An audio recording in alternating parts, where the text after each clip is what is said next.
Topic है density. किसी जिस्म के यूनिट वॉल्यूम का मास डेंसिटी कहलाता है। क्या आपने लोहे का जिस्म लकड़ी के जिस्म से भारी होता है? आप ये बताएं क्या जरूर कि लोहे का जिस्म लकड़ी के जिस्म से भारी होता है, हैवी होता है, वजनी होता है? जरूरी नहीं, क्योंकि इसका इन्हिसार लोहे और लकड़ी की मिकदार पर है जिसका आपस में मुआवजा किया जा रहा है। मिसाल के तौर पर अगर हम मसावी वॉल्यूम में लोहा और लकड़ी लें तो हम आसानी से कह सकते हैं कि लोहा लकड़ी से भारी है। ये जानने के लिए कि कौन सा जिस्म हल्का है और कौन सा भारी, हम आम तौर पर मुख्तलिफ अशिया की डेंसिटीज का आपस में कंपैरिजन यानी मुआवजा करते हैं। किसी शय की डेंसिटी उसके मास और वॉल्यूम की निस्बत से मालूम की जा सकती है। जैसे किसी जिस्म के यूनिट वॉल्यूम का मैस डेंसिटी कहलाता है। और डेंसिटी का फार्मूला जो शय का मैस है, यानी कि किसी भी चीज का body, mass of body over mass of volume of a mass. तो सिस्टम इंटरनेशनल में डेंसिटी का जो यूनिट है किलोग्राम फी क्यूबिक मीटर है। और अगर हमें किसी मटेरियल का मैस और उसका वॉल्यूम मालूम हो तो हम उसकी डेंसिटी मालूम कर सकते हैं।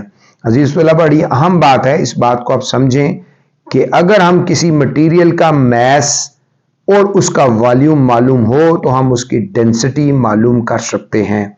स्क्रीन पे आपको मुख्तलिफ अशिया की डेंसिटी का भी चार्ट नजर आ रहा है कि हवा की जो डेंसिटी है किलोग्राम पर क्यूबिक मीटर 1.3, फोम की 89, पेट्रोल की 800, इसी तरह आप देखें प्लाटीनियम की 21,500 है। तो अब हम किसी मिसाल के जरिए से ये समझने की कोशिश करते हैं कि डेंसिटी कैसे मालूम हो। आपके पास मिसाल के तौर पर 5 लीटर पानी का मैस यानी 5 किलोग्राम है, तो इसकी डेंसिटी मालूम करने के लिए हम क्या करेंगे? सबसे पहले हम 1 लीटर का जो वॉल्यूम है वो मालूम करने की कोशिश करेंगे। तो 1 लीटर का वॉल्यूम जो है 10⁻³ क्यूबिक मीटर है, जो आपको स्क्रीन पे भी नजर आ रहा है। 5 लीटर जो पानी है उसको हम 5 से मल्टीप्लाई कर देंगे तो हमारे पास जो उसका वॉल्यूम है वो निकल आएगा 5 × 10⁻³ पर क्यूबिक मीटर, जो है वो मीटर क्यूब, सॉरी पर नहीं, मीटर क्यूब। तो इसको हम उस पानी की डेंसिटी के फार्मूले में करेंगे। गिवन मैस 5 किलोग्राम है, वॉल्यूम हमारे पास क्या है 5 × 10⁻³ क्यूबिक मीटर। तो अब हम इसको क्रॉस 5 से कट गया तो हमारे पास जो आंसर आएगा वो होगा 1000 किलोग्राम पर क्यूबिक मीटर पानी की डेंसिटी है। और डेंसिटी को मालूम करने के लिए हमने आपको एक फार्मूला बताया था, density is equal to mass over volume. और अगर हम इसको क्रॉस मल्टीप्लाई कर दें तो मैस मालूम करना हो तो डेंसिटी मल्टीप्लाई बाय वॉल्यूम हो, यानी कि एक बेसिक फार्मूले से 2 मजीद फार्मूले ड्राइव हो गए।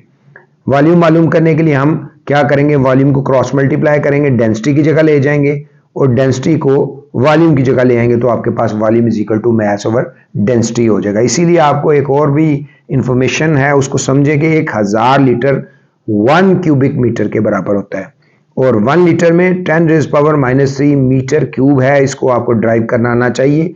ये हम आपको इंशाल्लाह इसको ड्राइव करके दिखाएंगे ताकि किसी भी पेपर में भी 2 नंबर का ये सवाल कर सकते हैं। इसी तरह 1 सेंटीमीटर क्यूब को 10⁻⁶ कैसे आया ये आपको आना चाहिए, मीटर पर क्यूबिक। इसी तरह 1000 किलोग्राम पर cubic metre is equal to 1 gram centimetre पर क्यूबिक, ये कैसे हुआ? तो इसको हम करेंगे। इसी तरह आपके जो स्क्रीन पे भी नजर आ रहा है एक एग्जांपल है, एक 200 क्यूबिक सेंटीमीटर वॉल्यूम के पत्थर का मैस 500 ग्राम है, इसकी डेंसिटी मालूम करें। तो गिवन मैस हमारे पास क्या है 500 ग्राम है, हमारे पास वॉल्यूम क्या है 200 क्यूबिक सेंटीमीटर।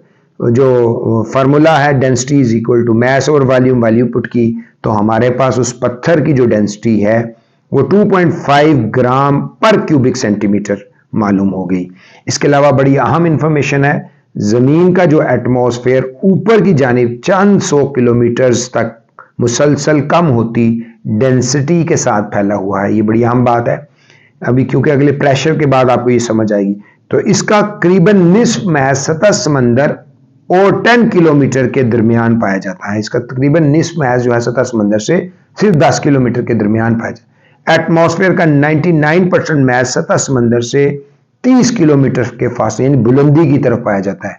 जो हम ऊपर की तरफ जाते हैं हवा हल्की से हल्की होती जाती है, यानी हवा लतीफ से लतीफ होती जाती है, उसकी डेंसिटी बहुत कम होनी शुरू हो जाती है। तो अजीज तलबा, प्रेशर आप किसी भी जिस्म के बॉडी के यूनिट एरिया पर परपेंडिकुलर लगाई जाने वाली फोर्स प्रेशर कहलाती है। जैसे आपको फिगर में दिखाया जा रहा है कि एक बुक आपको टेबल पे पड़ी नजर आ रही है, इसका एरिया जितना कम होगा फोर्स उतनी ही ज्यादा होगी। ये बड़ा अहम सवाल है, पेपर में भी अक्सर आ जाता है। जैसे कि आपको एक पेंसिल के सिरों को हथेली के दरमियान रखकर दबाएं, यानी एक पेंसिल को लें, उसके दोनों एंड्स को दबाएं। पेंसिल की जो नोक से दबने वाली हथेली दूसरी हथेली से ज्यादा, एक पेंसिल एक साइड शार्प है और दूसरी साइड शार्प नहीं है, तो आप देखेंगे कि जिस साइड पे शार्प है वहां पे दबने वाली हथेली दूसरी हथेली से बहुत ज्यादा दर्द महसूस करेगी। इसी तरह हम एक ड्राइंग पिन को, ये जो ड्राइंग पिन होती है, थंब पिन भी इसको कहते हैं, को अंगूठे की मदद से दबाकर लकड़ी के बोर्ड में गाड़ सकते हैं, यानी उसको दबा सकते हैं, अंदर कर सकते हैं। इसकी वजह यह है कि ड्राइंग पिन पर लगाए जाने वाली फोर्स जो हम उसके सर पे लगा रहे हैं, पिन की तेज नोक के नीचे इंतहाई कम एरिया पर मरकूज है, यानी कि उसका, अब देखें ना, जो उसका जो हेड है थंब पिन का वो बड़ा होता है, लेकिन जो उसकी नोक है वो इंतहाई बारीक होती है, बड़ी ज्यादा। तो जितना भी आप ऊपर प्रेशर फोर्स लगा रहे हैं वो सारी इकट्ठी कहां पे हो रही है, उस नोक में इकट्ठी हो रही है। यही वजह है कि एक ड्राइंग पिन जिसकी नोक तेज ना हो वो कीबोर्ड में गाड़ना मुश्किल हो जाता है।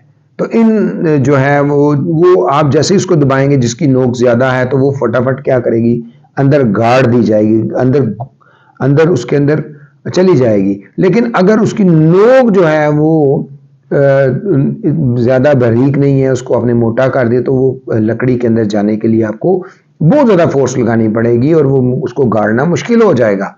तो इन मिसालों से हमें पता चलता है कि लगाई जाने वाली फोर्स जिस कदर कम एरिया पर अमल करेगी उस कदर उसका असर ज्यादा हो। और यही कंसेप्चुअल सवाल बन सकता है और इस पे पूछ सकता है कि आप डिफाइन करेंगे कैसे, हाउ। तो आपने बताना है कि जो जितनी भी फोर्स जो लगाई जाती है, एक्सर्ट की जाती है किसी भी बॉडी के ऊपर, उसका अगर जिस एरिया जो है, जिस एरिया पे, कम एरिया पे जहां पे अमल करेगी तो उसका जो वैल्यू बढ़ जाएगी। जैसे हमने थंब पिन की मिसाल दी कि उसके जिधर फोर्स लगनी है वो बड़ा एरिया है, लेकिन जहां पे वो जो ट्रांसमिट हो रही है वो छोटी नोक है, तो इसलिए वो कई गुना ज्यादा बढ़ जाती है। इसी तरह पेंसिल या कील की नोक का एरिया इंतहाई कम होता है, लिहाजा इसके ऊपर फोर्स, उस नोक के ऊपर फोर्स का असर बढ़ जाता है।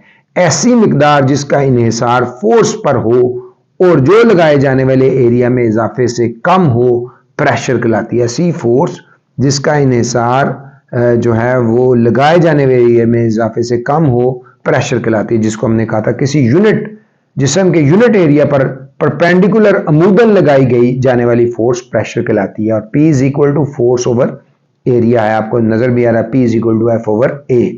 तो प्रेशर एक स्केलर क्वांटिटी है, याद होना चाहिए। सिस्टम इंटरनेशनल में प्रेशर का यूनिट न्यूटन पर मीटर स्क्वायर है, इसे पास्कल भी कहते हैं। 1 newton metre square is equal to 1 pascal के बराबर होता है।